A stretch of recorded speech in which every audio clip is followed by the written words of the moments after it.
ایک اللہ والے فرماتے ہیں کہ اچھے انجام کا مطلب یہ نہیں کہ آپ ضرور مسجد میں فوت ہوں، یا آپ جائے نماز پر ہوں، یا آپ جس وقت فوت ہوں تو قرآن کریم آپ کے ہاتھ میں ہو، یا آپ بیت اللہ شریف کا طواف کر رہے ہوں۔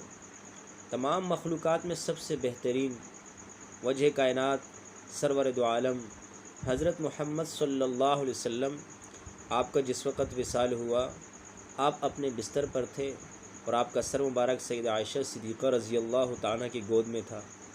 آپ کا سب سے قریبی دوست حضرت ابوبکر صدیق رضی اللہ تعالیٰ عنہ، آپ اپنے بستر پر وفات پائے۔ خالد بن ولید رضی اللہ تعالیٰ عنہ، جن کا لقب سیف اللہ تھا، وہ بھی اپنے بستر پر فوت ہوئے۔ تو حسن خاتمہ سے کیا مراد ہے؟ حسن خاتمہ یہ ہے کہ آپ اس حال میں فوت ہوں کہ آپ شرک سے پاک ہوں۔ حسن خاتمہ یہ ہے کہ آپ اس حال میں فوت ہوں کہ آپ نفاق سے بری ہوں۔ حسن خاتمہ یہ ہے کہ آپ اس حال میں فوت ہوں کہ آپ بدعتوں سے پاک ہوں۔ حسن خاتمہ یہ ہے کہ آپ اس حال میں فوت ہوں کہ آپ قرآن و سنت پر عمل پیرا ہوں۔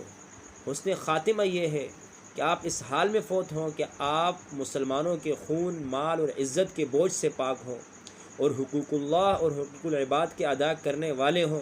حسن خاتمہ یہ ہے کہ آپ اس حال میں فوت ہوں کہ آپ کا دل سلامت ہو، نیت پاک ہو اور آپ حسن اخلاق پر ہوں، اور کسی مسلمان کے لیے آپ کے دل میں کوئی بغض، کینہ، بدگمانی، حسد اور نفرت نہ ہو۔ حسن خاتمہ یہ ہے کہ آپ اس حال میں فوت ہوں کہ آپ پانچوں نمازوں کو ان کے وقت پر ادا کرنے والے ہوں۔